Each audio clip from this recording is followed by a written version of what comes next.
how this will work. First of all, we have a PowerPoint presentation. First of all, make sure you are watching this in your computer because we have diagrams and very good videos to show you. And make sure your computer is all charged. The internet is quite good in the last presentation that we did. We have a total of 75 sailors watching this, so that's really good. And I will say we have 7 different countries, so welcome to Singapore, Germany, Hungary, Canada, and many others. The way this will work will be a PowerPoint, will be diagrams. Simon will be drawing things as well in a little whiteboard, and we have some boats here as well. So we're gonna go through that. If you have any questions, please, we're gonna use the chat. And you can send a question to everybody if you want, or you can send a question to me, Maria Ferrario, and I can pass that question and talk about that. We try to go through all the questions, but if we can't, of course, we're gonna send you this lesson, and you're gonna also receive the PowerPoint presentation and all the theory material. So we see this like a really useful resource for all the sailors to keep learning at home. And the main thing about this, it's why we're doing this. We're doing this for connecting sailors, keep them sailing, keep them learning and connecting between each other. So that's really good. Also, thank you, all of you, for your contributions. All the contributions will go towards helping RAYC as well. So thank you, Simon, for putting your time on doing this.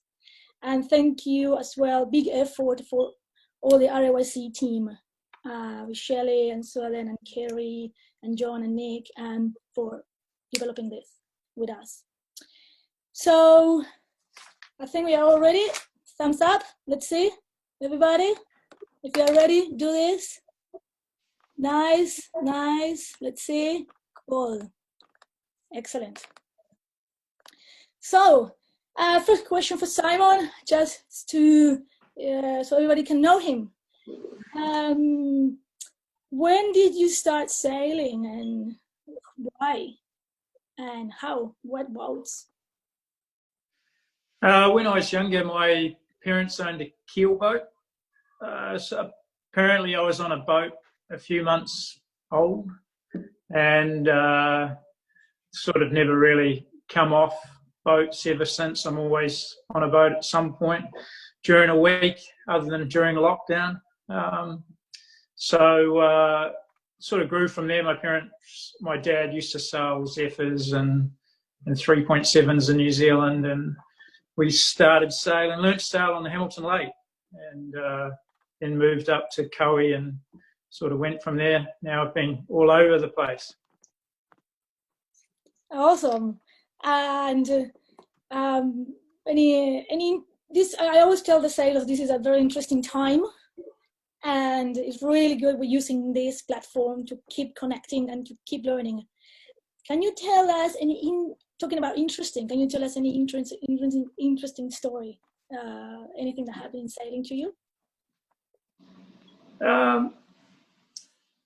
Probably one of the more interesting ones was I did and this is a completely different area or level or area of sailing than most people would probably realise that I've been involved with, was I did some offshore racing, and I did a offshore from Hong Kong to Sanya once, and we had some good sailors on board. We had people like Jo Ali, she was the other helm, and I was the other helm. We had 2 helms, and we raced down there, and we had a tailwind, and it was a good 30 knots, 30, 40 knots most of the way, and I think we averaged, would have been about 24 knots on a 40-footer the whole way down, with many wipeouts and a lot of stories. But I do remember when I got off the boat, I could hardly move, and I think I needed a few few days of massage to get going again. But I remember being strapped with 2 tethers around winches, hooking me on. We had water coming over at about half a metre across the boat, and just being wrapped around the winch, hanging on. And I just remember all my muscles, I just couldn't even move. They were all just locked up, and that was probably the most eventful thing that I've done in yachting. And it's interesting that I haven't done too much of that since, so you can probably figure the rest out. But it was a good story. For sure, there will be a lot of other interesting things happening in the future, for sure. Nice, awesome. I'm just gonna say that we got into 80 participants right now, so great. Okay, so main topic today is mastering your starts technique. And last Thursday we did this first session about plan, prepare, and perform. We continue this one with starts, because as you know, starts is so important in racing. Today we're going to talk about some intermediate and advanced level concepts. So I will ask all the sailors, please, if is any young sailors here that they don't understand some concepts, just put it in the chat, and I will follow the chat, and Shelly and I will follow the chat and answer some questions. It's great to connect here with 80 sailors, but we also have a variety of levels and classes. And the other way around, for those sailors that I know really good names here, advanced sailors that are taking advantage of having a top speaker today. If you want to go deeply into some things that we are talking, also you can send me a private message in the chat. Send us an email later, and we will keep working with you. Okay, sounds good? Everybody understand this? Everybody can watch and hear us. Can you do it like this? Can you put thumbs up? If everybody can hear and watch. Nice. Oh, excellent. Because now we're going to go to a very important part, that is our PowerPoint. Okay? Good. So, here we go. We're going to go to this one. There we go. Right. So, I'm just going to go through 3 pages that we worked last Thursday. This is the second time we do this online lesson. So just apologize for any problem. If the internet is not really well, because we have 85 sailors watching this, we're going to ask the sailors maybe to put their video off. That might help, but we're still good up to now. If we have any issue with the Zoom application, we can't continue in a moment, we're going to start again at 5 minutes after. And if we still have an issue, we're going to continue another day. But hopefully that goes all well, and we haven't had any issue in the past. So this is just quick things we talked last Thursday. How we can learn in times of adversity, and how we can use this not as an obstacle, like a big opportunity. And something I said to all the sailors is, we are still racing. So we are racing right now. We are racing with the competitors. Simon is for sure, he has all his competitors that they still learning right now, so he cannot stay behind. No? Is there anything you're doing, Simon, now in this period of time? I'm trying to make a compass bracket and doing a lot of other things. There's always something you can do, and there's heaps to learn. Awesome. This is we went through this really in detail last Thursday, but just a quick thing.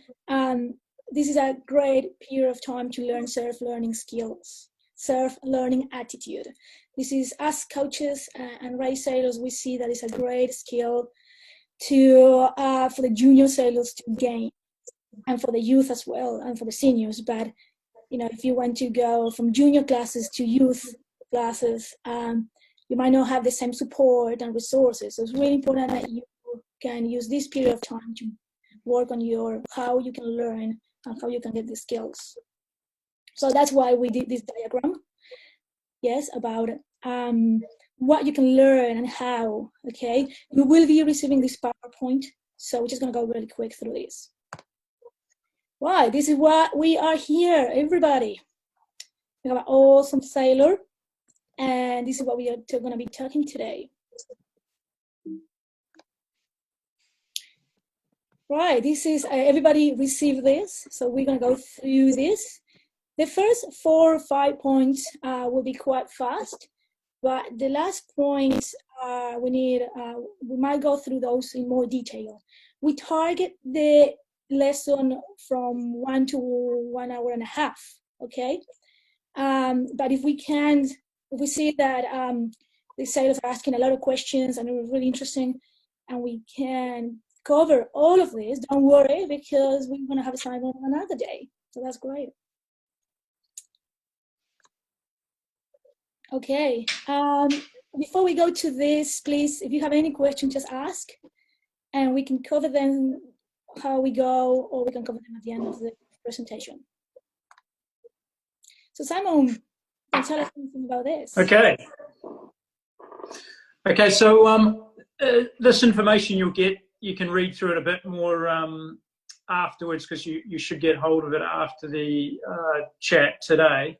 But this is just a bit of a background, bit of an idea of the level that you can go to. So this is a team that I worked for, that I was the tactician on in Asia, was the best 40-foot boat in Asia, won everything for a couple of years, and I was doing tactics on it. And so we developed a day plan and a race plan, or a start plan that we would put into practice for the whole team, and so everyone knew what we were doing. And the important thing to see here is we're just looking at the summary, and this was laminated on the boat. It was part of our information so that we could be ready and prepared well, or better prepared than everyone else. But the first thing you'll notice is it says confirm for the day is, this is prior day, so 6 p.m. the day before we're racing, we have this checklist. So for the next hour racing, we actually started the day before. And just simple things. It was a bigger race boat, 40-footer, so we'd have to charge the tablet that I'd be using for navigation and stuff. But then it would also start with a team briefing in the morning. So we would have like a core team briefing, which would have the navigator, the owner, the helm, and a few of the trimmers. And we would just run through navigation and tactician, and we'd just run through the weather forecast, what we knew historically about the venue, any mistakes, and just race performance, things that we'd have to consider, tuning and everything. This is not specific to starting, but it's important just to get an idea of the level that you can go into if you want to do well. So this is just a day plan that we would used to run through, and it sort of gets to the point of starting as you get closer. You can see T minus 75, T minus 60, T minus 40, as we're getting closer to the start time. So the things that we would have to do, and we were just making sure that we had enough time every day to do the things that we expected or needed to do in order to get a good start and get a good race. A lot of these things may not apply to fevers or single-handers, like we're choosing jibs. That was really important, whether we're choosing a jib top or different reaching spinnakers, and we would have them all ready to go. And we would just run through this. So this is just planning. So good to have a think about, and you'll get this after the talk today anyway. Nice. This is really, I think, all the sailors will receive this, and I think it's something they can all do in their own boats. Even if you're an Opti sailor, you can do a little writing about this with simple things, keeping things simple, but a nice memory of what you need to do. If you're a keelboat sailor, I think, yeah, this is very useful. I think for I think this is good for any level, no? The more, of course, if you have more higher level, you can go through other things or other details.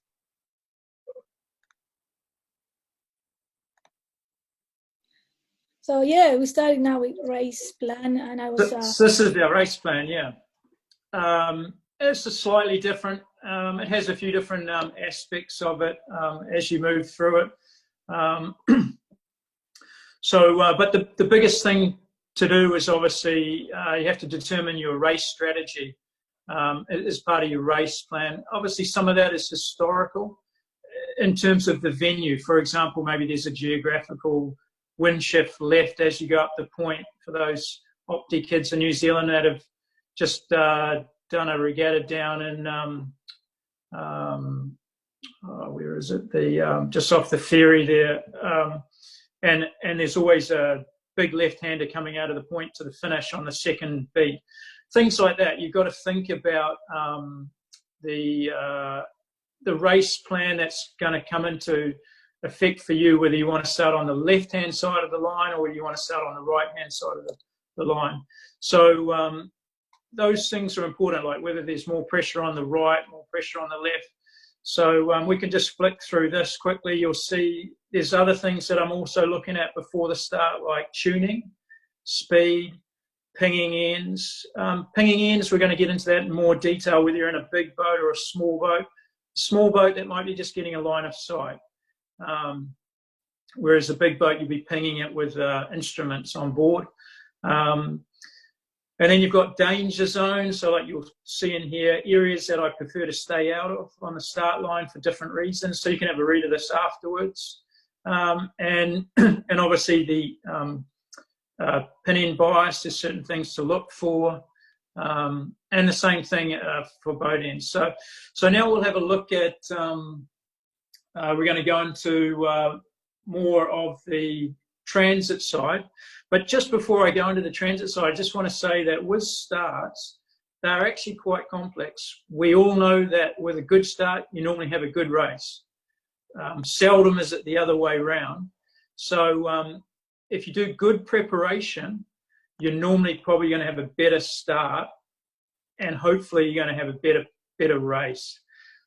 It doesn't always work like that, but even if you don't get a good start, we're going to talk about different ways that you can turn that around so that you may be able to take advantage of certain situations to get back in the race. For example, clear air, things like that, depending on whether you're in a small fleet or a big fleet, depending whether it's a lift on starboard or a lift on port.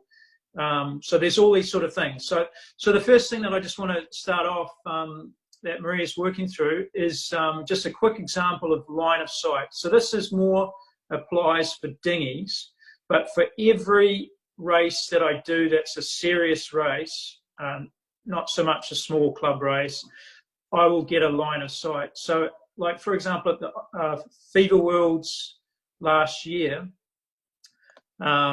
we would get line of sight from the windward end and from the leeward end. Most of the time from the windward end was pretty good because there was a big hill range there.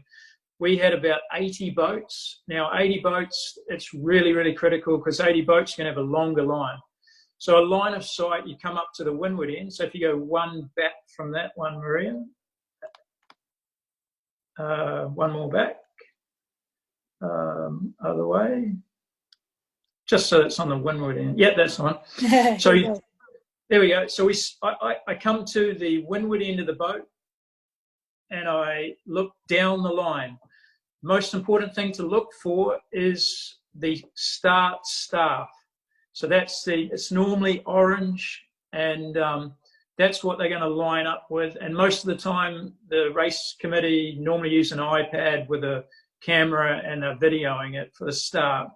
And so you're going to look down that through that pole, and you're going to look to the pin, and you're going to stand up normally because normally the boat's a bit higher, and you're going to look for something in the distance. Hopefully it's not too distant, but you're looking for a house, a building, anything, a mountain, trees, anything that's going to be useful for you to get a line of sight that you know where that is. Now, normally I try and use the highest point on the horizon. So normally it's the top of trees or the top of mountains or the valleys of mountains. Sometimes some buildings, if there's too many things around. And you've got to figure out where you are on that. And I'll sit there and I'll figure that out. And then I'll go down the line. So after that, I will then sail the length of the line. And I'm going to go up and down, just having a gauge of what it looks like on that line of sight. So if I go 1, 2, 3 lengths down, I will look and see how much it moves on the horizon versus my line of sight. And when I'm doing that, sometimes I'll even get a safety. So a safety is further back. So Maria's just put us in a position where we're looking at a house now, which is further up. We're looking through the line. And that means that we are further back. So we're behind the line. Anything above that point that you've decided is your line of sight means you're behind the line. And then the next one that you'll get is, if you go forward, is you'll get to something that's behind it. So this one, we've got a building. And that means you're over the line. When you take your line of sight, normally I give it a bit of safety. So I'll choose what it is, and then I'll have a safety margin say that, okay, this is going to be safe. So hopefully that's something that you can do. A line of sight is really, really important. And if you can't see anything on that side, go down to the pin and get it the other way. The next one is line bias. Oh, and before I get into the line bias, if you have a keel boat, we can ping the ends. So we'll go, pinging means that you press a button on your electronic machines and it decides that that's where the boat is and that's where the pin is. So you come up to the line and your bowman will wave out and you'll ping the line. And then your navigator pings the line and then you'll go to the other end. Those devices are very, very accurate, and I always like to use them. We had it built in the 40, and we also had a hockey puck sort of one that would also do it. So we had two, and then we'd use the bowman. So those are also very good, but in the dinghies, obviously, you're not allowed to use those. But they can tell you if you're like 5 meters back, and we would, in the keel boats, I would use it as I came up. I could judge my boat speed relative to the distance as it was reducing. So like 10 meters, 5 meters, I sort of know when I'm going to hit the line. And like you would have seen if anyone watched America's Cup last time, Team New Zealand had a very good software program that they developed, and that could predict it better for them so that they could hit it at very high speeds very accurately. But anyway, we'll get back to the basic stuff. We'll get back to the dinghies. And this is line bias. There's a few different types of ways to choose your end. So this one is just going head to wind. Now, this one, if you can see, is the bow is closer to the pin, pointing closer to the pin. If your bow is pointing closer to the pin, that means that the pin is biased. The pin is further upwind than the boat. And if you can't tell the difference, that means the line's pretty even. And then the next one is your bow's pointing closer to the boat end, and the boat end's more biased. So you want to start towards the boat.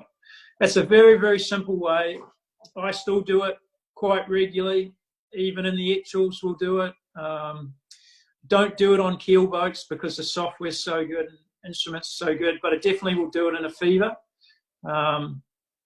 So definitely use that one. The next one, that's very, very simple. The next one is if you have two buddies, you can start at one end and then sail along.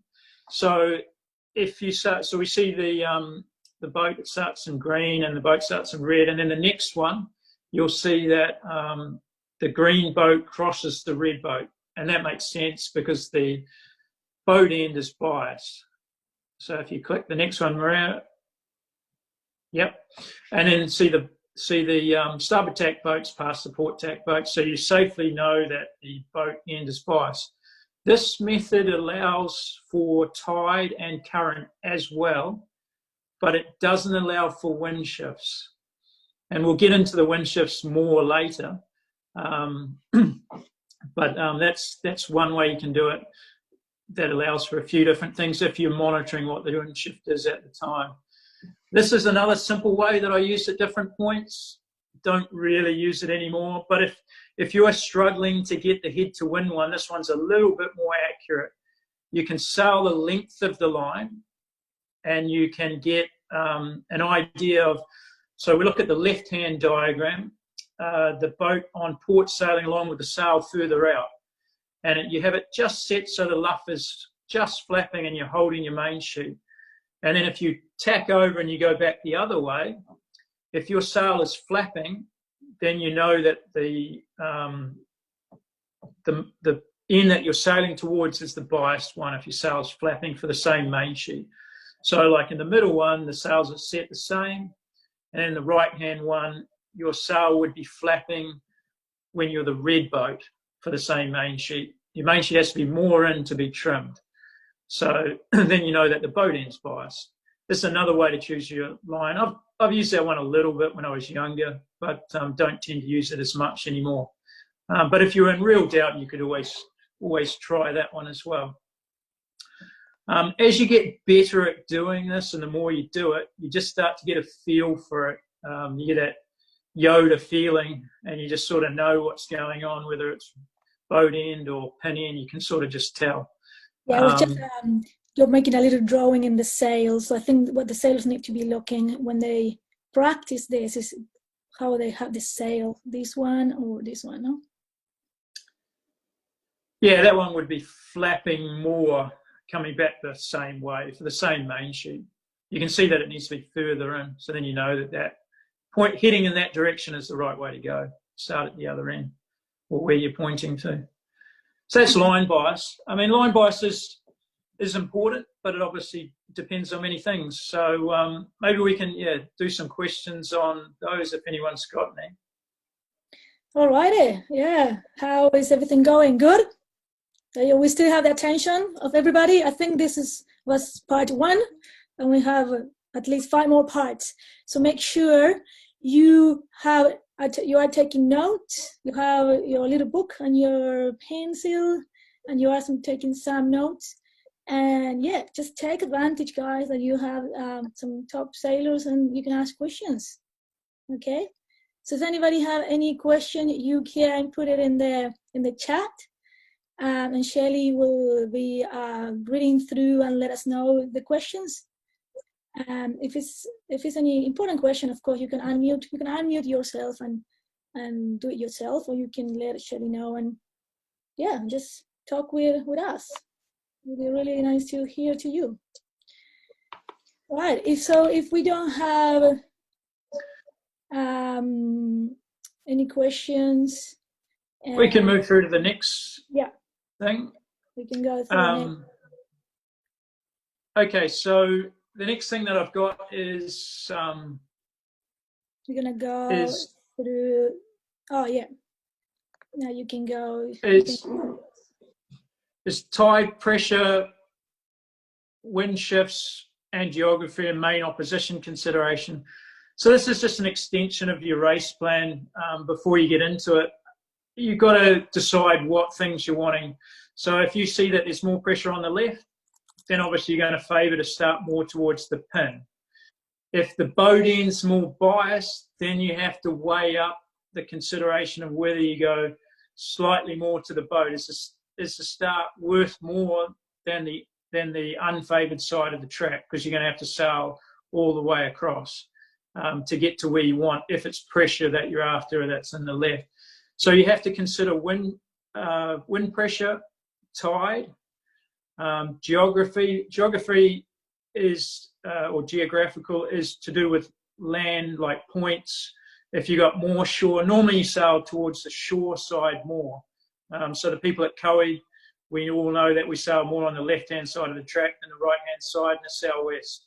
There's lots of little things like that. Each place has a different consideration, so that you decide whether you're going to focus more to be at the pin or the boat. And then the other one that I think that people don't think enough about is your main opposition. Now, maybe you don't have a main opposition. Maybe you're middle of the fleet. So then your main opposition is the fleet. So you're going to look at where is the fleet starting at. And that consideration can only be made as you get closer and closer to the start. So, because you're looking at where the fleet is moving. Okay, like I'm always thinking most of the fleet is at the boat end. Okay, so I'm thinking most people think the boat end's biased or they want that side. Or I might see them, most of the fleet's evenly spread. Most of the fleet's at the pin. I'm always thinking about what the fleet is doing. And I'm also thinking about, as you get towards the front of the fleet, you're always thinking about who is the best boat that's going to be there at the end of the regatta. So I'm not thinking about race by race. I'm thinking about who's the person that's going to be on the podium if I want to get on the podium. And I'm always going to consider my start relative to them. So if I want to be on the left-hand side of the track after the start and I like the pin, I'm going to be to the left of my opposition. So I'll be starting at tighter leeward on my main opposition. If I think that the right-hand side's better, and then I'll start maybe on the hip or towards the windward, on the windward side of my opposition. So there's all these little things that you've got to consider, and I'm just making sure that you understand that you should consider these things because it makes a big difference. If you're on the favoured side off the line, that gives you the advantage, hopefully, if you've done your preparation, that you can make an early consolidation. Does everyone know what consolidation means? You can do this if you know, or you can unmute yourself and let us know or ask any questions. I think a very important concept that you mentioned before, and I try to put this a lot when I coach, is fleet tendency. What the fleet is doing on the starting line. I think if especially young sailors can grab everything that we are talking about and write some notes in your book, and then from all those notes make some key words. Sailing sometimes might be a little complicated, but having some key words when you go on a starting line, I think is very important. So Maria, we've got a couple of questions coming through now too. One's from Henry, and he just wants to know, in a fleet with over 20 boats, when would be a good time to grab a transit? And the other question is how should I decide if I should go to the favoured side when there is a lot of boats at one end of the line? So maybe Simon can run through with those two. Okay. Nice questions. I'm just remember the second part of your question I'm going to get to in a few minutes. So hopefully I'll answer that, and if I don't, come back to it. But with your choosing when to get your transit, I'm trying to get them at about the 5-minute mark, because normally we have a 5-minute and then we have a 4-minute for the Blue Peter, or it's not the Blue Peter anymore, it's the other indication flags. So my recommendation is, as soon as the orange flag goes up, which is 10 minutes, between 5 and 10 minutes, you have to get all your line of sights or your transits. And you also have to consider the length of the line. The length of the line, some lines, like at the Worlds for the Fever, we had 80 boats. We couldn't sail the length of the line in that time to be able to get it. I could just do it if the orange just went up and we preferred the pin, we could get the transits at the boat. So I always start at the boat, get the transit quickly, then we'd move down to the pin. By the time that I was getting the pin end, or me and Austin were getting the pin end and going back or considering it, we were at about the 6-minute mark, 5-minute mark. So it took us 4 to 5 minutes to sail the length of the line. And if we decided that we wanted the boat end, we wouldn't have been able to really get back. So we only committed to do more at the pin once we'd already decided that the game plan was the pin. So I think that's when you really need to be deciding between 5 and 10 minutes, and it really depends on the size of the fleet. You were talking about 20 boats. I think you can sail the length of the line pretty comfortably in that, but I would still be trying to do the transits between 5 and 10 minutes. And we'll come back to your second part of the question later. I saw there's a few people that didn't know what consolidation is. Consolidation is probably the most important word in sailing, in my opinion. If you're a chess book sailor and you like winning, and hopefully you've got reasonable boat speed, If you sail chessbook, you're going to win more races and more regattas. And consolidation means, say you have some money in your hand. To consolidate that, you put it in the bank. That's consolidation. So if you're leading the race and you're in the left and the fleet's in the middle, consolidation means that you're going to tack when you can and you're going to cross the fleet. When you cross the fleet, that means you put them in the bank. You've taken the game and you're ahead of them. So you're to windward, and that gives you a loose cover or a tight cover on the whole fleet. So it's really, really important, even though we're just doing starting, and we're going to talk about it more as we get to post-starting talk, that we really consider consolidation. Consolidation is in all areas of the racing, but consolidation is the most important at the start. From my experience, if I consolidate a race in the first minute with a cross on the whole fleet, say for example I win the pin, it's pin in, breeze drops a little bit as a knocks, I tack and I cross the whole fleet, I'm pretty sure that I'm going to be a top 5 at the finish. So those little things make a big difference. So consolidation. Is there any other questions? But that's a big one. Yeah, that's good. The only other one that was in there was, sorry, they're just disappearing quite quickly, about the race officer. He can change the line up until the 4-minute gun.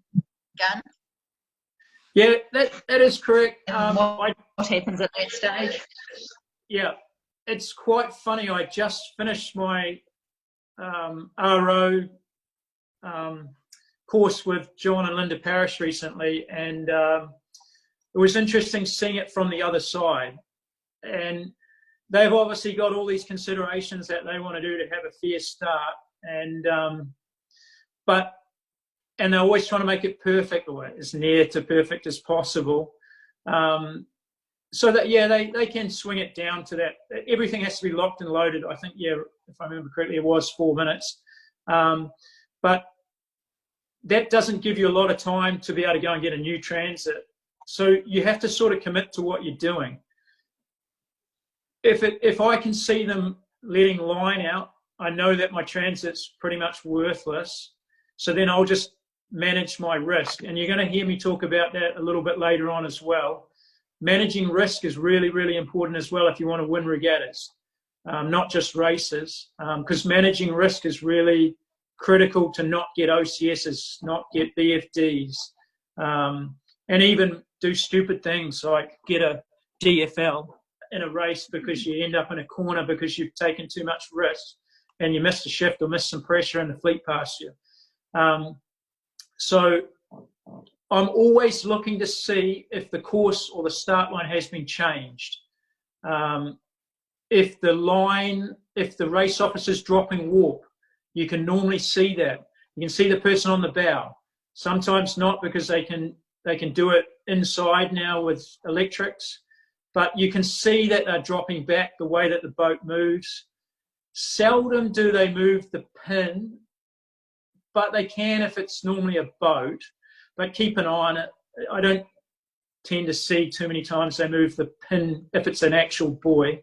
But yeah, I just reduce if I see it's been moved, I take less or more with a grain of salt my transit, and I'll just be a little safer, won't push the line as hard. Hopefully that answers your question. Simon, there's one more here that's come through. What tricks do you use to keep a tab on what phase the wind is in during the last 60 to 90 seconds before the start, presuming you're not armed with a tablet? And you may have answered some of that in your last explanation. Yeah, that's a very good question, and we're about to start doing that actually, so I might move to whiteboard. I'll see if I can do it. So essentially, in my race plan and my day plan, you'll be able to read. It'll say what I do. I start at the boat in the morning, and I sail upwind, and I do at least 2 tacks. So I start on starboard, and I'll sail along until it knocks, or it lifts, because you don't know what it is originally. And when it knocks or it lifts, I've got two transits. I had the transit that I was on before, whether it be a lift or not, and then the transit that it has become. So I know the lift and the knock coming off on starboard off the line. And then I tack, and straight away I'll pick up the port hand lift or knock. I'll normally sail until the next shift, and I'll pick up the next angle as well. So then I've picked up all four angles or directions. You're right. If you have a bigger boat, you'll have your compass or you'll have your tablet. And you'll even see on the tablets, they can even have a graph. So you can graph the wind shifts so I can monitor the shifts coming in. Now, the biggest thing about even when you do what I'm saying is first thing you can decide is what the four shifts are. You don't need to worry too much about what the knock is. The biggest thing to remember is the lift. So remember the two biggest things is the two lifts, one on starboard and one on port. That's the most important thing for your racing. And also the other benefit of doing that is when you come around the bottom mark, straight away you come around the bottom mark, you know what a lift is again. You can say you come around the bottom mark, within 5 seconds, you know I need to tack. I'm on a knock. So there's two benefits of doing it from where the committee boat is, and I always start in that position for that reason. Because it gives me two good beats knowing what the shifts are. Now, we used a very good compass that had big numbers. I'll grab it, I'll show it to you at the end of the talk on the Fever. And I think you should be using them on anything, but you're not allowed them on Optis because you have to have the oil ones. I think the digital compass is so light, it's only like 100, 200 grams, that I'd have it on pretty much any boat you're allowed to. They're so accurate that it just takes out the guessing and you don't have to do the line of sights. But at least everyone knows what a line of sight is and a transit is now. So that's what I would do normally is the line of sight and transits. The other thing you need to understand when you do that is how big the wind shift range is. Is it 10 degrees? Is it 15 degrees or is it 20 degrees? At the Worlds, we keep an eye on that. It was typically some days were 5, but when it was further right, it was up to like 20. So we would have an idea of how big the wind shifts were, so how quickly we need to get on them. But the other big one is how long is the wind shift interval, period. That means the time between it being a lift and then a knock. In the southern hemisphere, wind shifts are normally faster. Like if you're off Kauai, because that's my home area, you're going to get a lot faster. If you're in the Mediterranean, I remember my first Optimus Worlds in 1991, couldn't understand it. I was like, God, you just bang the right or you bang the left, because the wind shift interval was about 40 minutes, 35, 40 minutes, and that was the length of the beat. So if you got it wrong, and I couldn't understand, I was like, is it left or is it right? These guys just like flipping a coin. I don't understand it. And that was my first experience in Europe. So that understanding the intervals really, really important to your race strategy, and it's important to your start. And so that's how I do it. So I hope I've answered that, and I'll get into a bit more detail of that very soon. Yeah, I think we have another question, but when you go to your drawings now, you're probably going to answer those ones that we have. Yeah, okay, so maybe if everyone's happy, I'll just move into the next part, general positioning. And then you guys ask any questions and I'll answer them as we go. So general positioning. So my thing, and I'm starting, a good start is only relative to the opposition or the people around you. If you are 3 to 4 lengths late, that could still be a great start. But you have to understand why or when is it a good start. If all your opposition are late, like the tide's rushing in, pushing everyone back, and you're 3 to 4 lengths back and everyone's further back, that's a great start. So Simon, with that, do you want me to show the line sag on the 49 awards? Yeah, we could move to that, and then because then everyone gets a good idea about what I'm going to talk about as we start to get into line tags and peaks and things like that. No, happy to do that, because and this is Gold Fleet in the 49er Worlds. Yeah, that was very interesting about watching some videos. We had the 49 Awards in Akarana a couple of months ago, and you know, it's a world championship, and it's 49ers, and you might think that everybody's going to start, you know, exactly on time, but it's really tricky, you know, especially when you are here and it might be a black flag, you know, for example.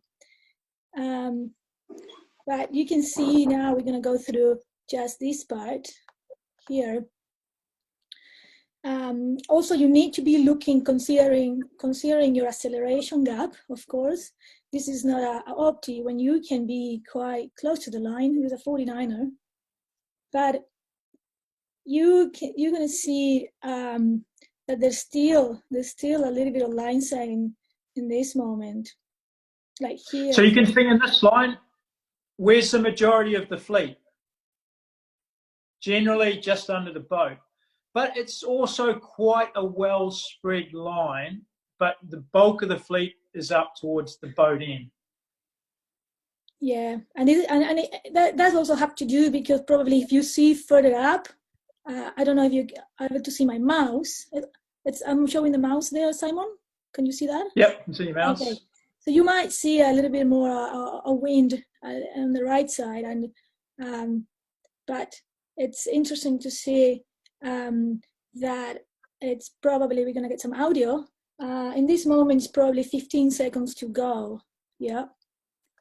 So we're gonna listen to a little bit. Right up at the committee voting. And also we spoke about, you know, taking gaps at the last minute. We saw the GBR guys sneak in. These guys are lining up. We're quite close to the start here. We've got 2, 1, and we are off. So there we go. That's the start. We still see a little bit of line sag, but it's very. I just want to link this what Simon was telling before about where the fleet is.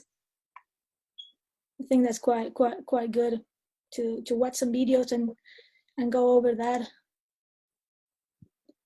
Yeah, and as I say, like, so you can see in the middle of that line, you're looking at at least three lengths back to the top, or to the line, and that's in a gold fleet of the 49er world. So you're getting. I mean, that I saw a few people like, you know, that's was there tide or anything like that, and you know, maybe it was tide, maybe it wasn't tide, but whatever it was there. So the point of that line transit is so critical, even at this level.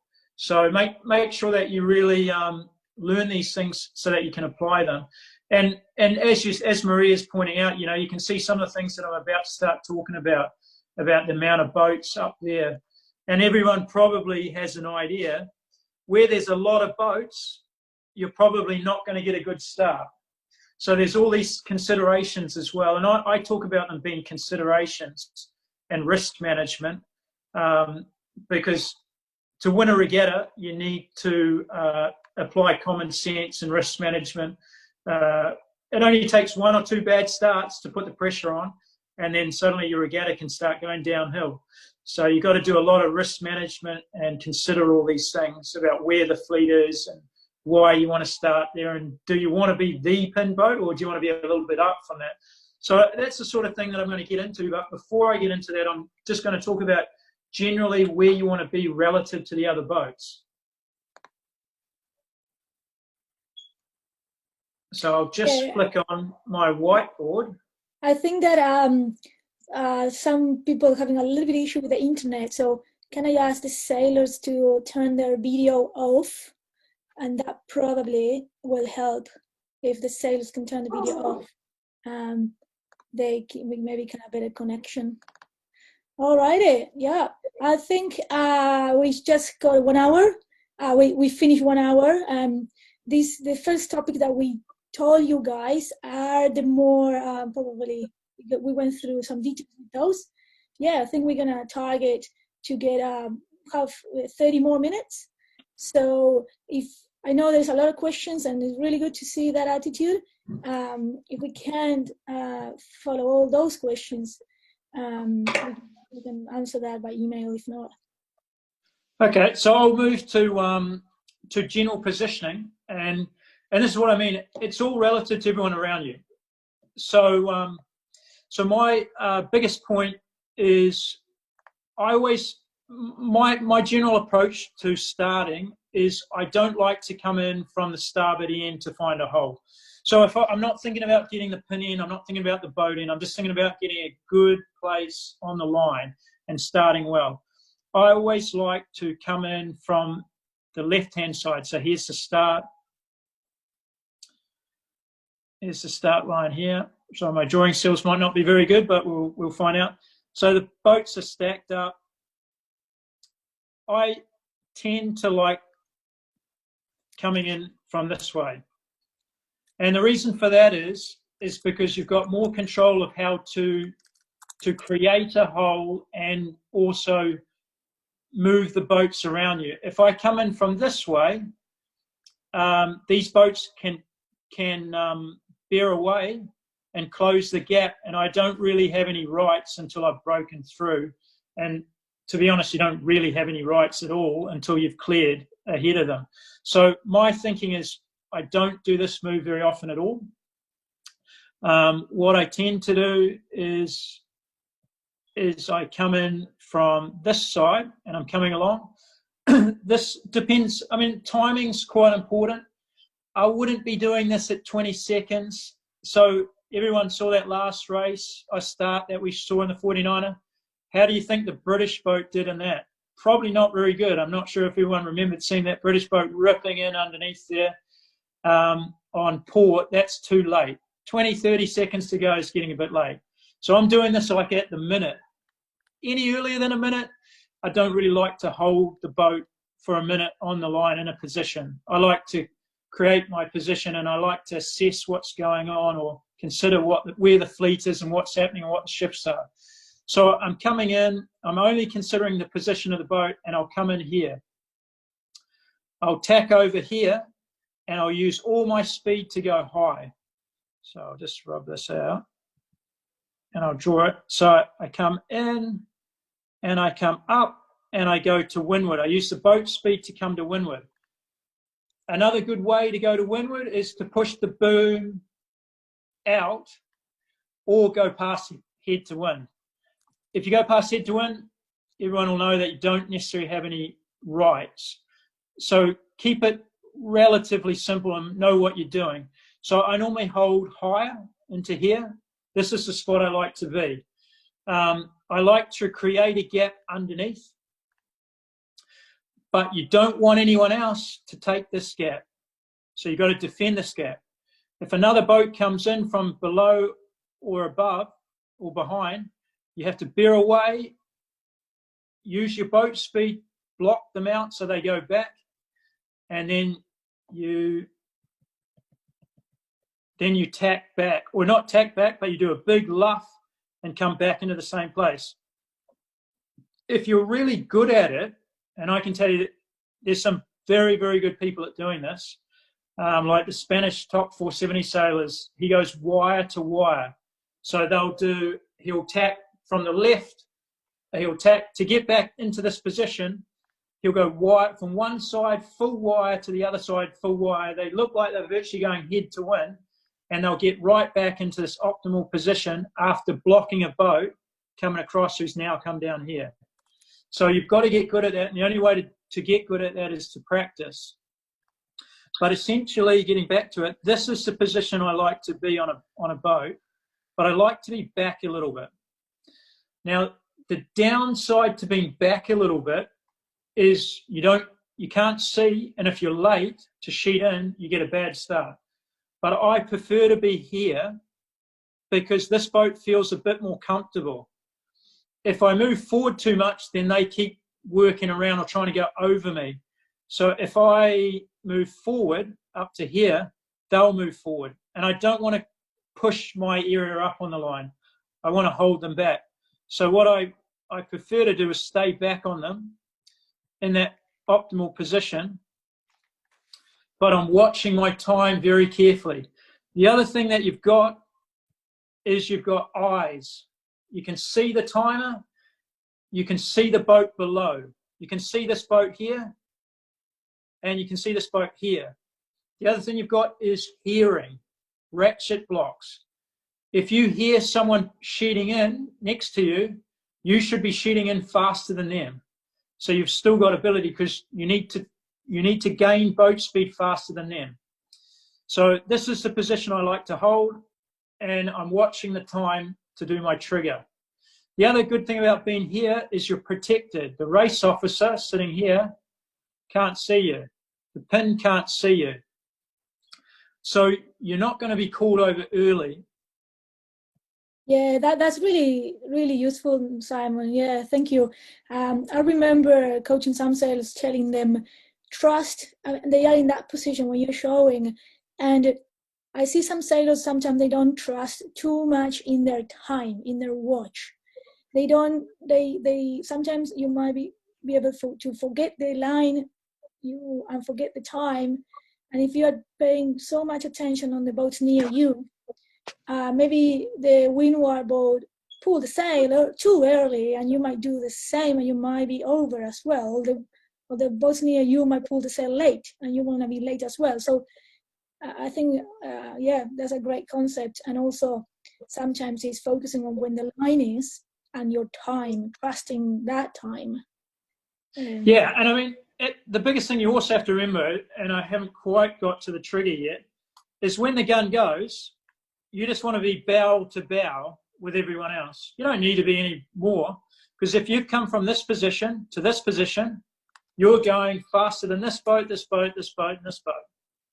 So that means after the line, you're going to be here, because you're going to pop out. If you pop out half a length to one length, it's just exponential gains. So you'll just keep popping out. And I'll explain more about that in a second, why that happens.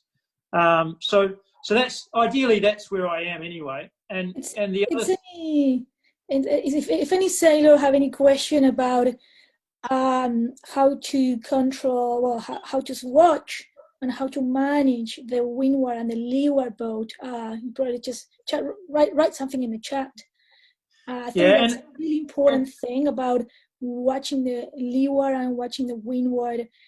And what you probably, maybe you might cover this in the future, no? But what you will suggest when sailor says that the windward board, for example, is pulling the sail early, and if they pull the sail with them, they might be over. But if they pull the sail late, after them, they're gonna get there to wind. That's a common thing we can see in some junior classes. Yeah. I mean, it's all relative. You've got to look and assess. Every race is slightly different, in my opinion. So you've got to assess that. You need to be good at assessing and considering these things. But one other big strength about that position that I was telling you guys about is what you'll see is I've drawn the boat. This is my trigger. I've got a straight line and I've got a bearing away line. A lot of people bear away to build speed because they think they're going to build speed faster. I tend not to bear away, because if I bear away, I end up on the boat below me. And that's the worst place to be. On the hip of a boat, and I'll explain it soon why, here is really bad. Or a single-handed boat. This boat here is good, this boat is no good, okay? And if you sail straight this line, you think you're not building speed quickly, but in reality, you're getting to the top mark quicker. So my thing that I'll stress to everyone is don't bear away down the line. The only reason you bear away down the line is if you've made a big mistake and you've gained too much boat speed too early, and you have to lose it, otherwise you think you're going to get a BFD. But my suggestion is sheet on earlier, so build speed earlier, start earlier and go straight. And it be this boat here, not this boat here. This is the worst place to be, and this is the best place to be. And that's because of what happens with this boat and this boat afterwards. Because if this boat ends up here, and this boat ends up here, you're going to get spat out here. You can't stay. Here, you'll get pushed forward. And I'll explain that now. Nice. So I'll just rub all this out. I have, once you're doing that, I just have a question now. I'm asking if the technique of sitting on the line, do you do that if you're in a keel boat? And, just a quick answer from me, but will be, and you might add other things, will be where you sit on the line. It also depends as well in which boat you are and what's your, how is your acceleration? What you will suggest for keel boats? But also keel boats are, different, and some are slower, some are faster. I'll get into the keelboat versus, because I sailed with Red Bull on the Cat, so I've sailed on a lot of the top TP 52s and 40s and stuff. So I know there's a difference, and also I've done skiffs and singles. There's a difference to each one. And I would say with the keelboats, you've got too much momentum in a displacement keelboat, so it's more to do with the helm. But I'll cut into that shortly, because that is on my list to do once I've done this. So give me about 5 minutes and I'll get into that. So the biggest thing to consider is if you're a tight leeward, this sail gets pushed forward. This is why a jib's so effective. If you just pull the main in, it's not so effective. When you pull the main and the jib in, the boat goes very fast. You just pull the jib in, doesn't go that well. You pull the main in and the jib in, it goes quite fast. So this one gets pushed forward, and this one gets pushed sort of back, actually. You can go through the technical aspects of it, but essentially the windward position is bad and the leeward one is good. And you'll probably think about it, sitting on someone's windward hip is very hard. If you're underneath someone, you can squeeze them off pretty easy. Same sort of principle applies. So just remember that for your start. That's really critical. The other thing I was just talking about or thinking about was on your line, with your timing and your triggering, when I say you're back, like this, don't be so far back that you can't see your transit. If you can't see your transit, you're too far back and you lose your big advantage. If you see your transit and you know you're getting close to it, okay, then at some point you say, okay, I'm too close now, I'm going to go to risk management. I'm going to make sure I'm not going to be seen, I'm just going to try and do the best I can. If I can see the transit and everyone's back, I'm just going to keep going forward. If I start 4 to 5 lengths ahead of everyone, I don't care. It's just going to be a good start and no one else knew where I was. But I have to be very confident with my transit. So always make sure you can see your transit. So anyway, that's my general boat positioning, and it's pretty similar for everything but a keel boat. It's interesting, in a keel boat, I'll actually come in from under here and I'll push up and I'll go high into the position. I use my boat speed to get, or the momentum of the weight of the ballast underneath to get into the position I like. That's about the only really different thing. And I also have better control because you've got the jib, and I'll normally ask the Genoa trimmer to hold the jib. And when I hold the jib, I'll come in and I'll go past head to wind, and the Genoa will backfill. So it'll be like the more I press on it, the harder the brake. And I'll do a massive brake if I go well past head to wind. But when it goes well past head to wind, that's the Genoa here, pushes the boat to windward, as well as slowing it down. I've got full control of how much boat speed I want to lose or how much I want to retain. And I use that to get into the exact position I want on the boat to windward. And then when I want, he can't do anything or she can't do anything because I'm so tight to leeward of them, I then pull down and I do my time. I don't bear away necessarily, but I do my time to get my exact trigger. Yeah, I think we over there. I'm just receiving a couple of questions, and I think what we can do is we have been running maybe an hour and 20. I think it's really, really good, guys, to see you there and to see all the questions. And I think with Simon and I can talk for I don't know, 3 hours. But I think what we can do is we're gonna talk maybe what 10 or 15 more minutes, Simon, about maybe the key points of the next topics. Yeah, I can sort of brush through it fairly fast. Yeah, and then so we have 15 more minutes of this presentation, and then we're gonna leave probably 10 minutes for questions and answers. And if we can, yeah, of course, if we can finish, we might look for another day, another time. Wait, Maria. Yeah. I just have one question. Do you know when we'll be back at our club?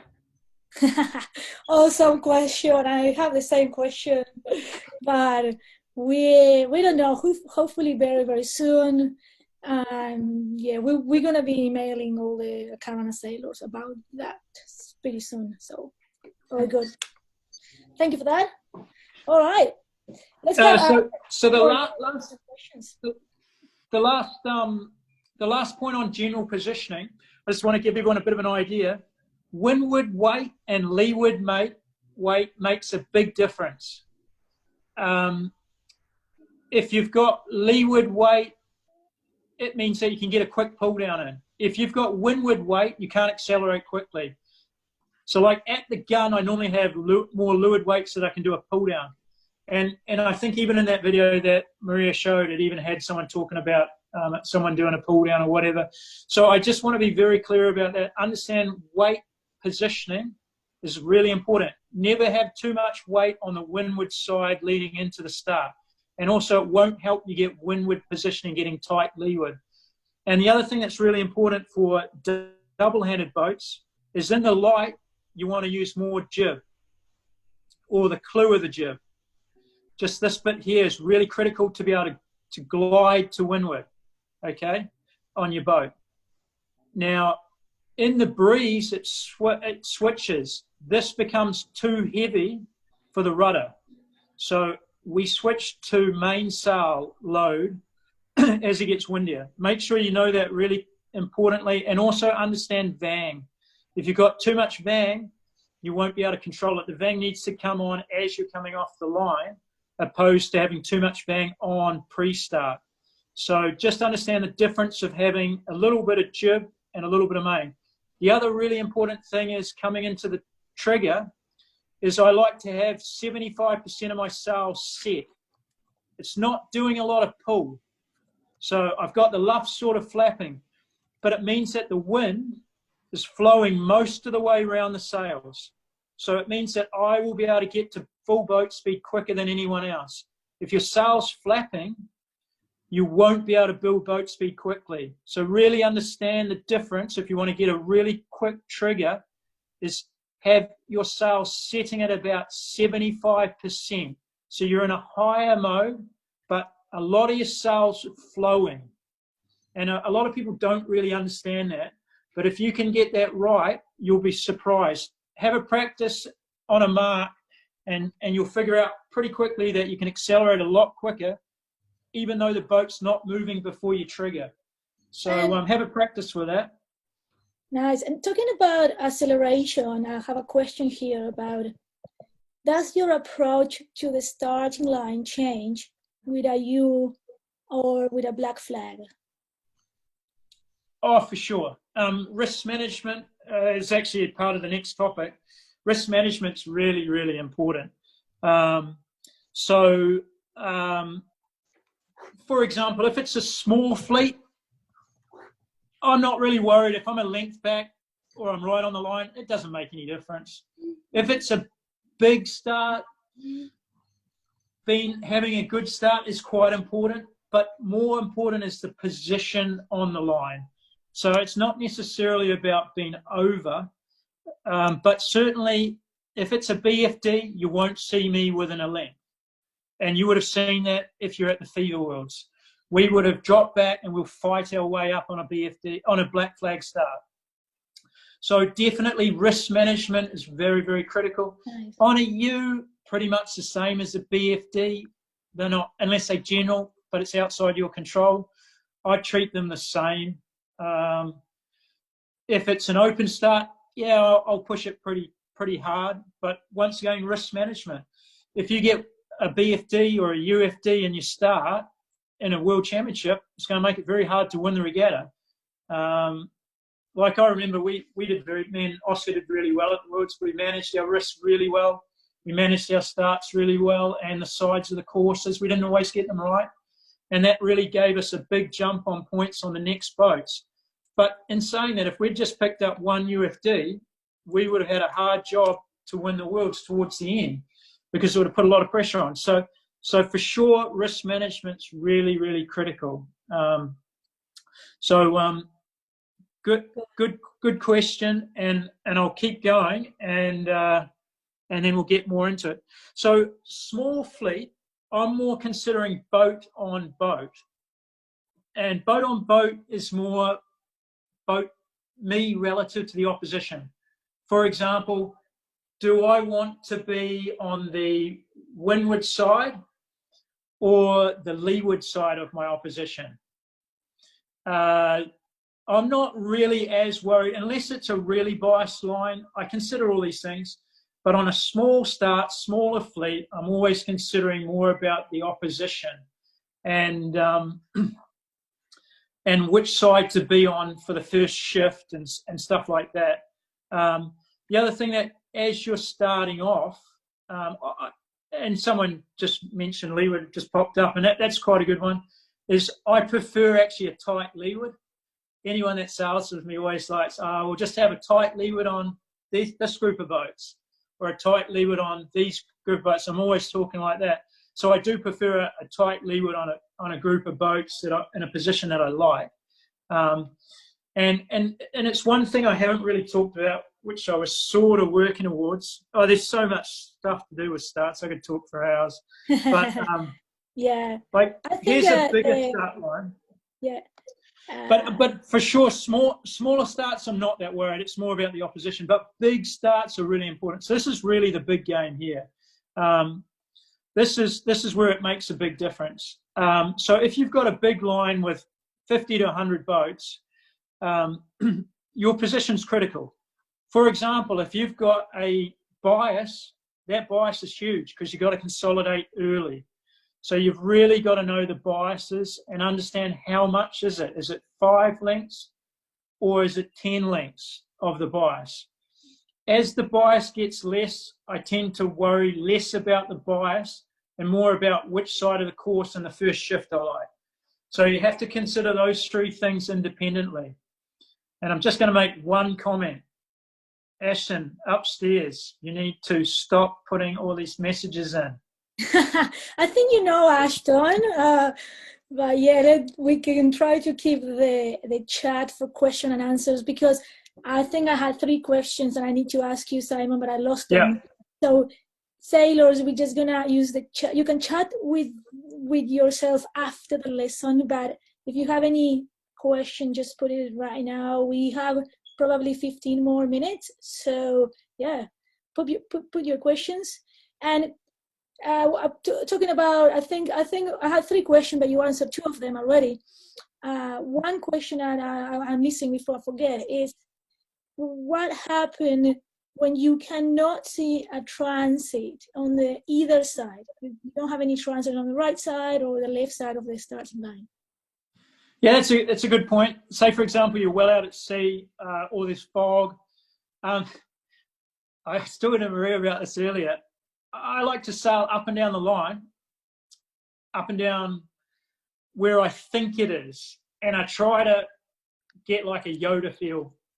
I try and feel the line. I know it sounds stupid. Maybe the body's more advanced than we think. But if you sail up and down the line when you don't know, so you'll be surprised. You'll get a feel for where it is. I can't explain it. Give it a go. You might figure something out. But it is something that I do. You know? Yeah. I don't know. Maybe we don't understand human bodies and our existence as well as we might like to think we are. But if you sail up and down the line, you'll get a bit of a feel for it. So give that a go anyway. If you can't get any transits, and if you don't get a transit, risk management. You cannot push the line as hard as you would have if you had a transit. So my next one, and then you can come in with another question in a second, is big lines. I tend to find this is what happens. You get a peak here, and a peak here, and normally a big sag. Even in that 49er Worlds one, you saw a little bit of a peak here, and it was pretty even through to here. But that was a smaller fleet. I think maybe they had a 30-boat fleet, slightly shorter lines than some of the big ones. This tends to be what happens because no one judges it well. I think it's okay to start here if you're really good on your transits, but I don't like the middle unless it's windy. And the reason for that is the wind comes down and it breaks around the course, lifts. When you've got a lot of boats, the wind lifts over the top. So here is not that much breeze. On the ends, it's got more pressure. And I think Ed Baird did a talk in New Zealand once that I was at many years ago. And he said the same thing. He's a very technical sort of person. He knew boat lengths off his head with numbers and all sorts of amazing things. He was one of the top match racing people at the time. And he's absolutely right. When you come off the end, you get a lift as it bends around. So you get a lift off here, and you get a lift off here if you're on starboard. And it doesn't tend to lift here unless it's windy. So I normally like to start within 5 to 10 boats of each end, depending on the risk that I want to do, depending on what it is. This is if it's 0 to 10 knots. I like the ends more. You won't see me in the middle between 0 and 10. So like at the FIBA Worlds, I never started anywhere but here or here. Everything was about 8 to 10 knots, and then it built to about 12, 13 by the end of the race. So, and that is why. So make sure that everyone knows in the middle of the course, there's not that much pressure until later on in the race. Changes later on. So just make sure you remember that on a bigger starts. But the other thing that I just drew is that you have these little peaks, like off the pin. If you're in this pin, you don't want to be right on it, but you want to be able to so that you can do it right. Like if I'm tracking the shift, quite happy to be here if it's going into a knock, because then I can tack off. Pretty quickly I'll be able to tack and cross these boats. So it depends whether I start here or I start here, depends on the phase of the shift. So if I'm in a knocking phase, I'll normally start here. If I'm in a lifting phase, I'll more take on the pin more. So I'll be more towards the 0 to 5 versus the 5 to 10. Now the boat end is the same, but in reverse. So I'm quite happy to start in here because you know where the line is. I don't really like to start here. And here's okay, but it's not great. I prefer to start in this area. And the main reason is because when you tack out, you get clear air. And hopefully if you did it on a shift, you're on a lift. So, and even if I can't hold, so it's a lift initially, and I can't hold, I'll just do 2 tacks. I'll tack and go back, and I'll wait till it shifts. So managing that first shift and the pressure is really important, and your line position. Right, I will tackle. Yep. Just before talking about shift and talking about probably the first maybe 25% of the upwind or the first part of the upwind. I have a question related to that. What you just talked about. It's if you and everybody else knows that you have got to go right. Up the beat. And so everybody is stuck in the committee, and that's what we saw in the 49er start. Everybody's stuck in the committee. How will you approach this sort of start? Maybe it means, you will be more starting middle committee. Probably it's about risk management and how you will approach that situation. Well, I mean, a good way probably to think about it is if you look at the top people, and this as well, like I think, for example, if you're a top 470 sailor, you're Matt Belcher. I've watched his starts for a long time. He never takes risks. Doesn't need to. He's got really good boat speed. He's going to get to the front of the fleet anyway. So he'll start about 30%, 25 to 30% up from the favoured ends that he wants to be at. You'll never see him at the pin. You'll never see them at the boat. And I'm sure Pete and Blair are the same. Like in that start, I think they were just down a bit. I think I saw their sail at one grainy point. I thought they were just down a little bit. They weren't right at the boat and they weren't right at the pin.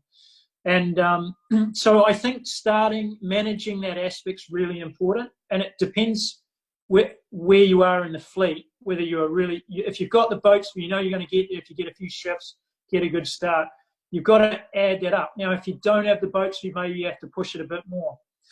But then you can't push so hard that you ruin your start. So you've got to have a little bit of common sense. I think the safe points is where, like I pointed out, like, for example, if you wanted the boat in, my guess is you're either at the boat, and if you're not confident, you're down to like 15 boats down, depending on how many boats there are. Like if there's only a 30-boat fleet, that might only be 5 boats. You know, you're just down a little bit. So that's your line. You're more. So there for the sailors to see that the committee boat is that triangle on the right side. Yeah. Sorry, my drawing's not perfect. No, that's okay. It's I'm just trying to get the point across. But yeah, that's the committee boat. So if you wanted the committee boat, you're either 100% the committee boat because you're awesome, or you're not so awesome, so your confidence goes down, or you're so good you don't need the boat, so you cruise down a bit anyway. Like, you need to manage that, and that's the decision you need to make. And that's the cool thing about yachting. There's so many decisions to make, and you don't have to be perfect. Like, as I say, if you're a length back from the line, it's not going to ruin your race, I don't think. So long as you get a lot of the rest of the things right. There's so many things. It's the least. I remember a talk that Chris Dixon did at Koremarama when I was a kid in P class. The least amount of mistakes wins a race. So you've got to put it together. You've got to manage the risk. And I think that's really important. Awesome. That's great. I think we're getting close to the end of this. I can answer some questions. And then the only other thing that I was really going to get into was just post-start tactics, consolidation. So we can do that last. Yeah, no, that's good. I think I only have one or two questions about starts, and then we can move to the last topic. One was what to do if you don't get a good start, when to tack out of clear air. I think that's something common in many sailors, no? And I think everybody have a bad start sometimes, so that's a good question. Yeah, it depends where you are on the line. But obviously, we all know the only way to get clear is port tack. I've seen plenty of people drop down off the pin and they try and push into the corner going low.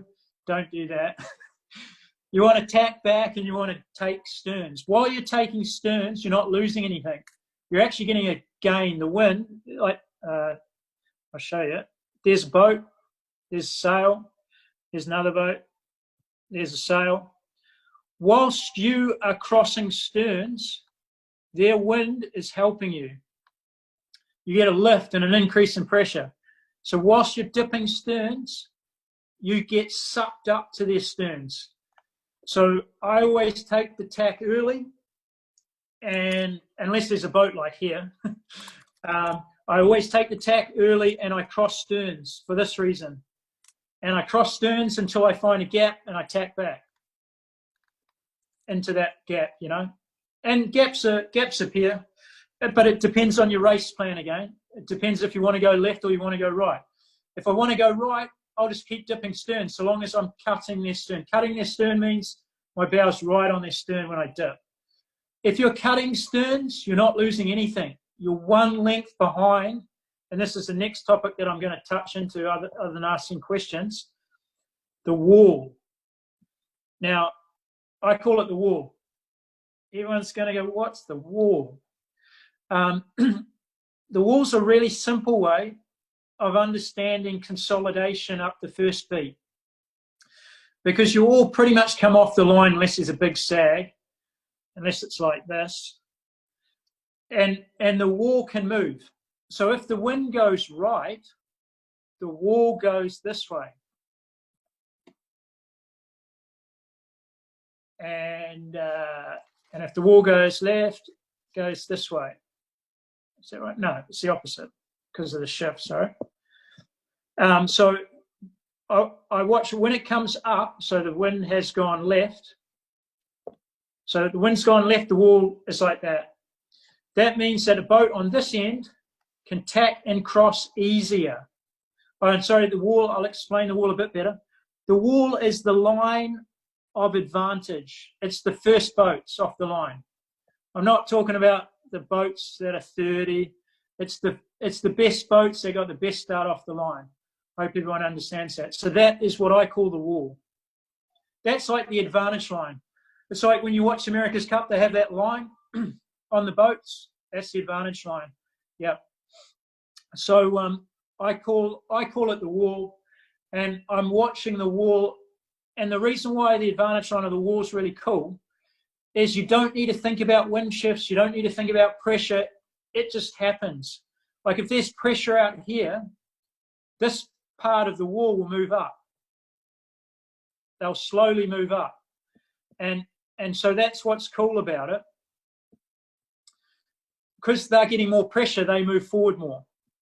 Okay, so if I'm over here and they've got more pressure, and say the wind is normal, I won't want to tack back because I'm not going to cross them because I'm behind the wall.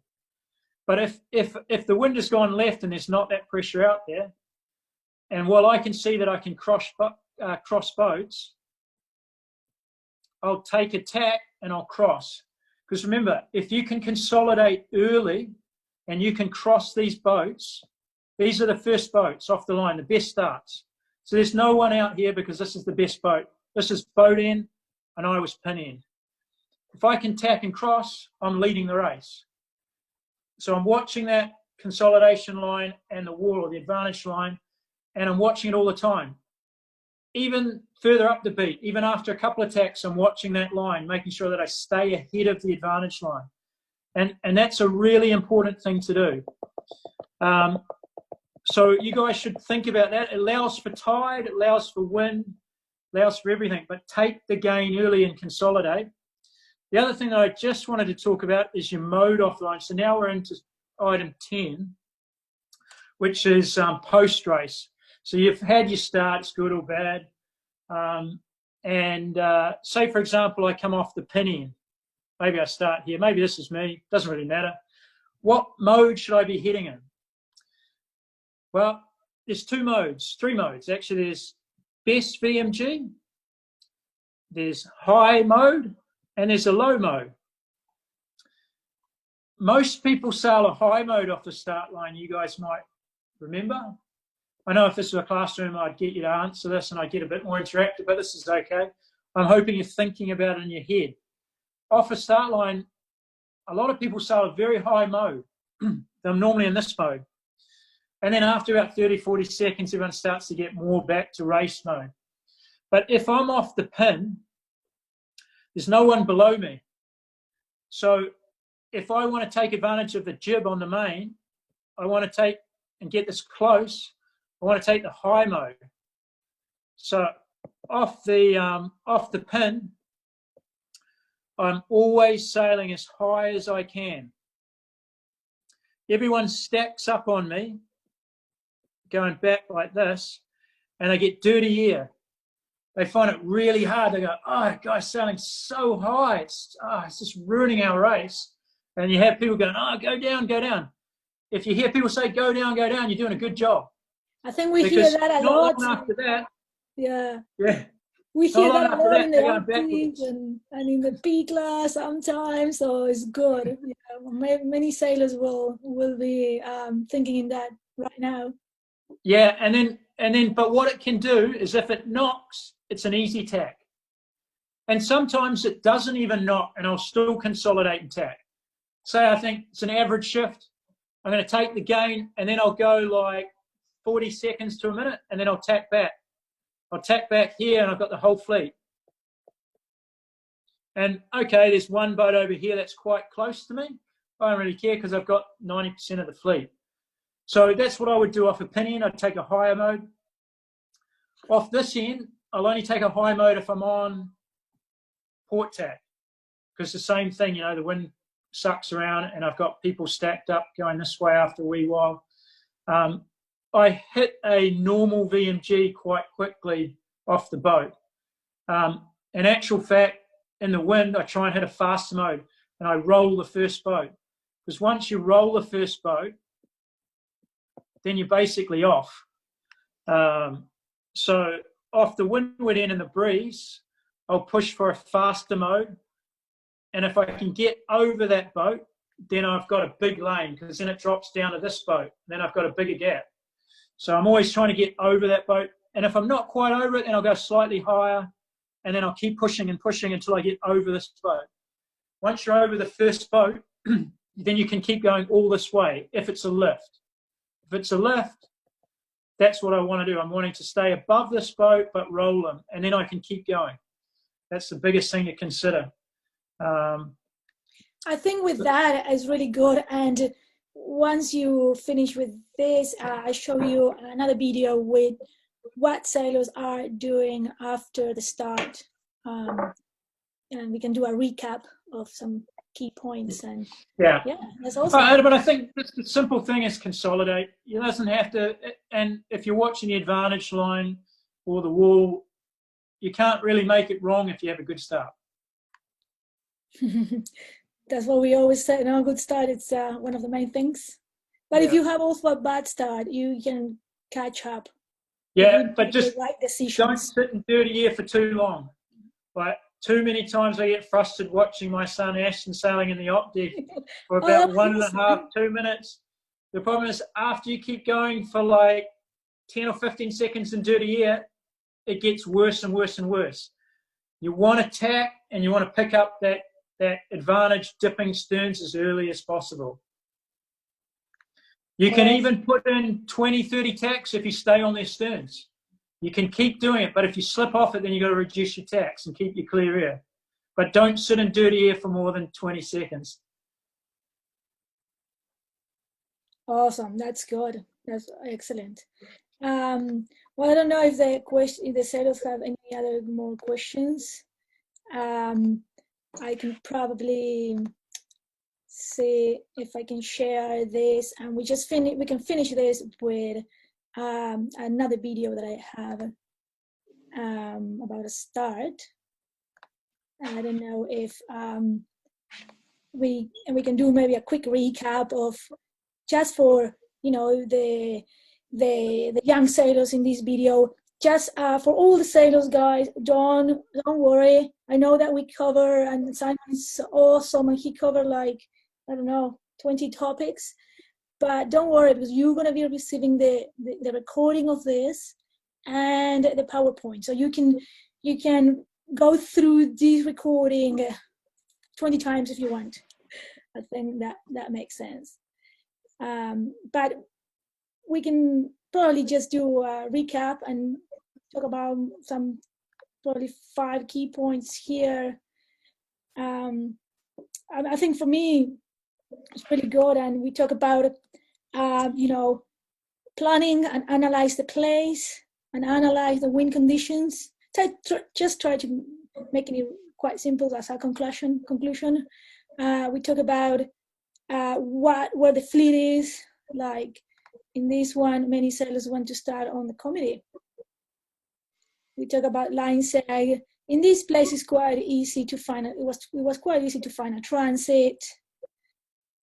Especially, you're gonna see that a lot of buildings and on the right side. We talk about the opposition as well. I'm sure Peter and Blair were looking at in the opposition quite good. What do you think, Simon? Yeah, my guess is, if you're right, I wasn't there, I was in Spain, but if it was right hand, I'm guessing they were up towards the committee boat and tacked off after a wee while. I'm guessing. Who knows? Yeah, I don't know what these sailors on second row are thinking about, no? But that can happen. They're definitely in my danger zone. Yeah, and this one looks as well, no? The one on the pin, quite in a danger zone. Let's see how this one finish. But doing this sometimes is not a bad idea, but you might need to do this like 2 minutes or a minute before. Yeah, So a bit then you late. can judge where the line is from here, but then you need to do that early to get a spot in the line, no? It's interesting how both these starts have had quite significant line sag. Yeah. And you So can see these one ones- boat in the middle got a really nice start, and they had a little bit of line sag, but they judged it well. They obviously had a good transit. So here we talk about leeward space and windward space. We talk about acceleration in this presentation that we were doing.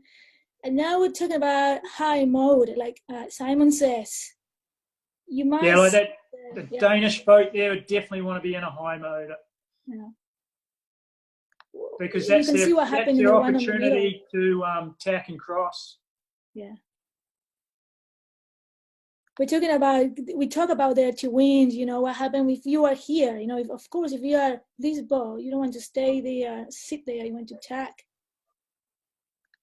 And you can see the boat's going to that tack straight away, going to the right side. Well, I think they're looking for something over there. Yeah, so you see those boats that are on port and looking good going to the right, they all had good starts, and they were in that 5 to 10 boats to the boat, and they got a good start and then tacked over as soon as they could. And they look quite nice. So that's just another safe zone to be in, and sort of textbook if they wanted to be in the right. God, I think, yeah, if sailors can make some notes about this, probably 5 to 7 key points. And then, of course, you can go in detail to all of them. But when we go to our next regatta, it's quite important to have some key points in your head to see how you approach a day and to approach a starting line. I don't know if you have any other more questions, but yeah, I think I received 5 more questions, but that's about if we're going to be doing another more Zoom calls. So the answer is yes. So once a week we plan to do one if we can. As you might see, you know, it takes a lot of time, and we want to do these calls really good and really useful for you. We want to try to use these to create a big impact in the level of the sailors. So we see how many we can do with the time we have. But any other conclusions, Simon? No, I guess only if there's a question. I've only briefly touched on a few topics and points, but hopefully they're things that you may or may not know. And but if anyone's got a question, happy to try and answer them. And all the best with your stay, and hope you do better at your next regatta. Excellent. And last question I have, and that's something general. It's something general from one of the our Caravana coaches was, from your junior sailing that you remember, junior or youth, what you will say that were the key things that put you in the position where you are now, like professional sailor or experience that you have? What you will suggest to some juniors and youth sailors listening to this? Well, I mean, I'll be honest. I wasn't a freak. I just loved yachting, but I'm an engineer, so I like numbers and I like detail. As you'll see when you get the when you have a look at our 40-foot day plans and stuff, I like to do things in order and be systematic. I remember as a kid, I used to have pens, and I'd have 2 pens, and I'd have them crossing each other, and I'd do wind shifts on the floor. And this is back when I was doing Optimus. And so, you know, I was already playing with shifts in my head. And I think when I did it, I was thinking about, I always look at a race from an aerial viewpoint. I'm looking down. And I remember as a kid having my 2 pens, and I'd be going along, and I'm thinking about, oh, this pen passes this pen, and so I always loved the tactics side of it, and that's awesome. and I I think made that me gave me a big remember. advantage. made me remember when I said the sailor, imagine you are in a helicopter, like change your point of looking view. down. You are not imagine you're not on the boat now, you are in a helicopter. How will you be looking the high picture, no?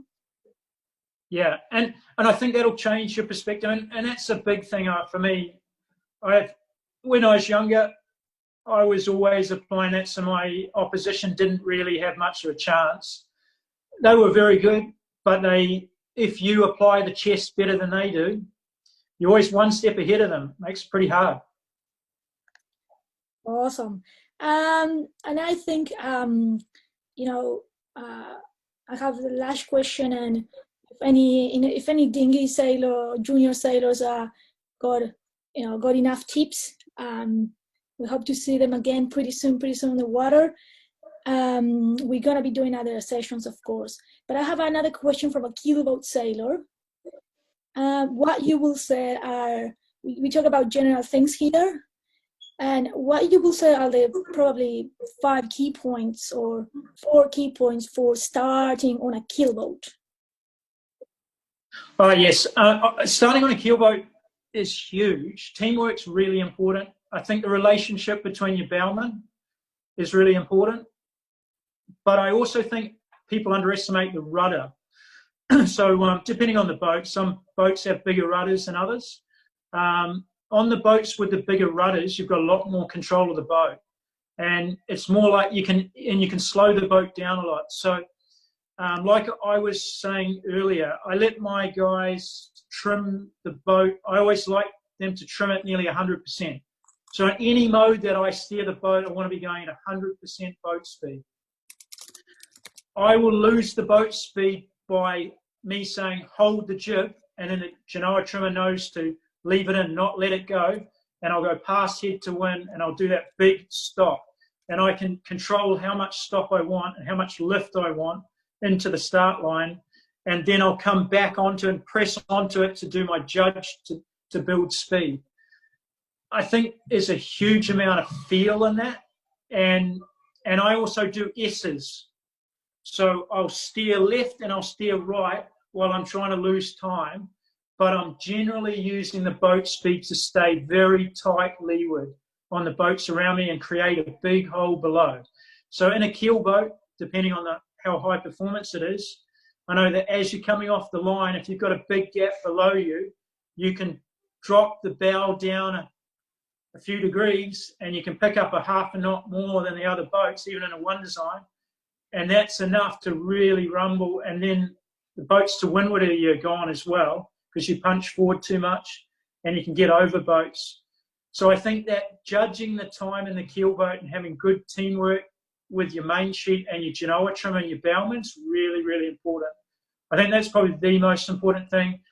And the other thing with anything, and this goes for dinghies as well, I like to think you want to be graceful. So with your steering, you want to be smooth and controlled. It's like an art form. Don't be aggressive and rough with the boat. Steer the boat really nice and smooth, but put it where you want. If you want to lose more speed by going more to windward. Judge it well, but do a really nice glide. But I think timing's really, really important in the keelboat, and I think you need to ping the ends. I think all keelboats should be allowed to have instruments. We used to do it on tablet with the B&G software or whatever software you're using, Garmin or BSG, B&G, or you can use the little puck, can't remember the name, Tactic is it? Or it's got you can ping it, it's triangulated to GPS. They're awesome, and I'm always watching that on the mast.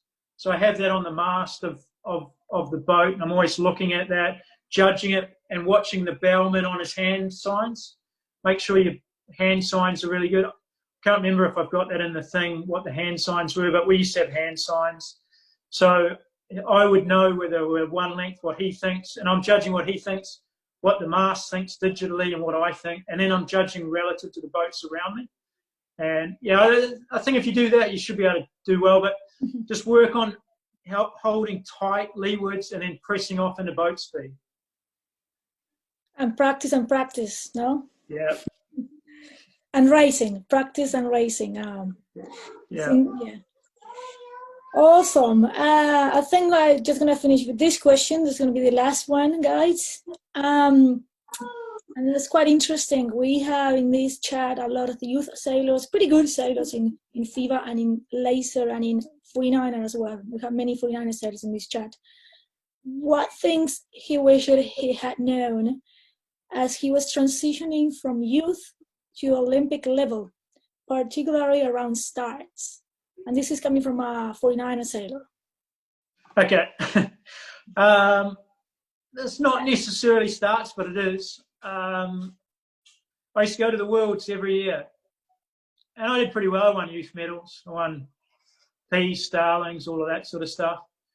And I'd look at the get into gold fleet, and I know you guys know what I'm thinking. You're looking at it, and you're looking at the fleet, white, red, and yellow, whatever. You're looking at them, you're like, wow, can't beat them, can't beat them, can't beat them, can't beat them, can't beat them. Oh, damn it, I'm in silver again. So I think psychology is a big part of it. I think you've got to believe in yourself. And this comes to starting as well. Don't look at the results.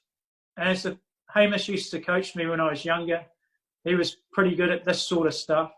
And I'm sure you all know who Hamish is. But his opinion is, don't look at the results, they'll take care of themselves. It's the one thing he always used to drum into me at Youth Worlds and stuff like that. So, and I think that's really important. And that's why you shouldn't really look at your fleets before you go into your qualification phases and stuff.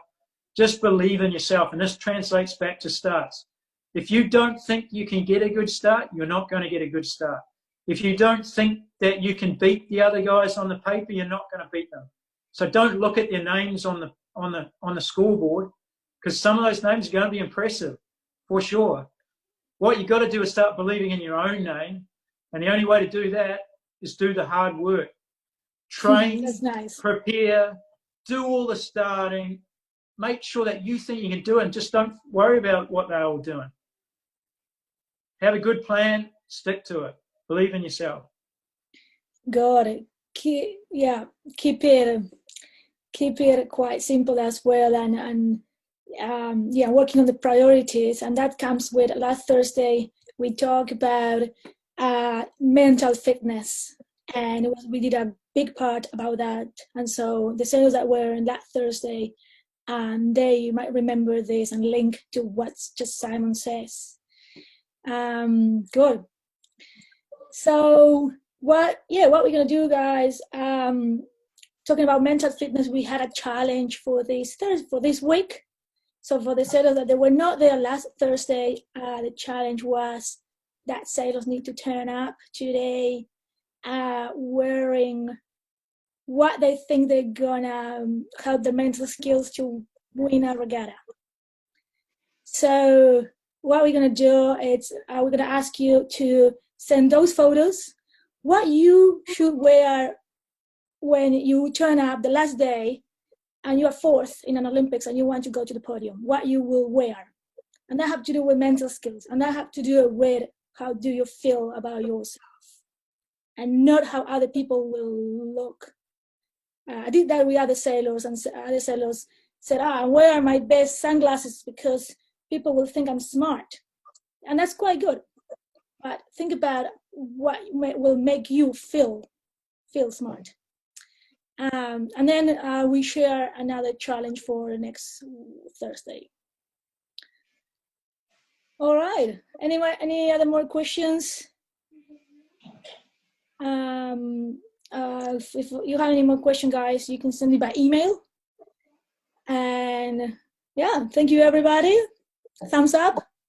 I think it was 2 hours, but it was quite useful. Yeah, put your thumbs up. It was useful. That's it. Nice. Awesome. Well, thank you so much, Simon. It was awesome having you here. I'm sure we're going to welcome. More about you.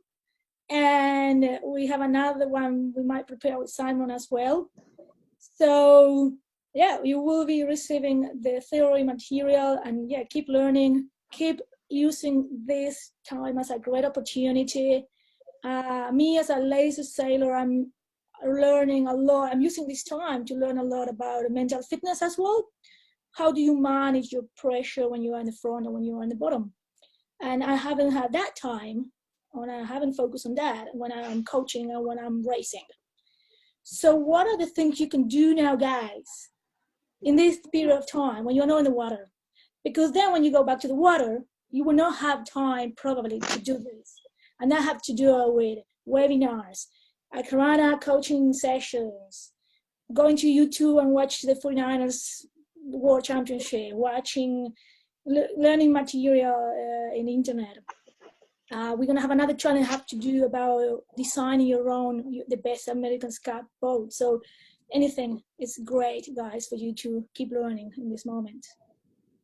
Okay, yeah, just to finish, yeah, thank you everybody for joining us.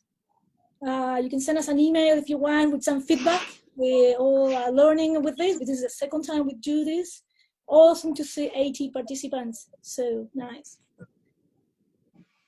All right, I think that's all. We're gonna be telling you what's the next sessions. And yeah, if there's any other topic you want to listen to, also send us an email about that. Okay, any other thing to add?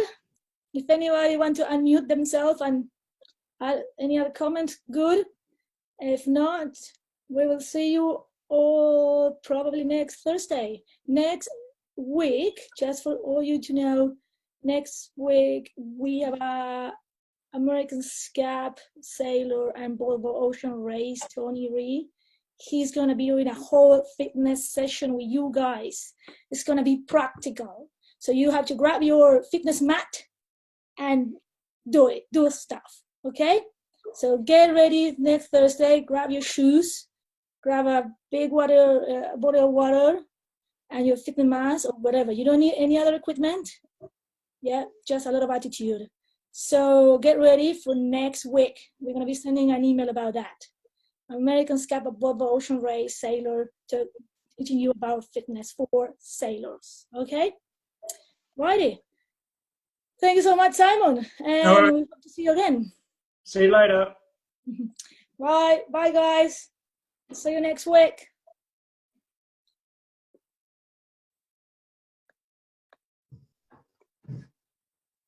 Goodbye. Bye, guys. I'm just reading the text. Maria, can Netherlands and Greece. Awesome. Maria, Yeah.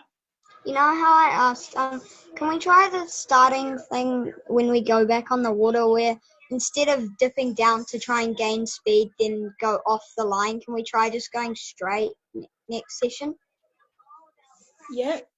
'Cause Like, I wanna test it. are you gonna be where? Do you mean that where are you holding your position? Like on the line or Yeah, below the line? so like when we're going off the line, instead of being left and dipping down and gaining speed, just going straight off the line. Can we do that? Yeah, awesome. And that have to do as well a little bit with how much wind you have. But for sure you have to do that in middle wind and in heavy wind. Yeah. You don't accelerate a lot sailing the line on middle and heavy wind. Yeah. Yeah. Alrighty guys, we'll see you again. Bye bye. Bye.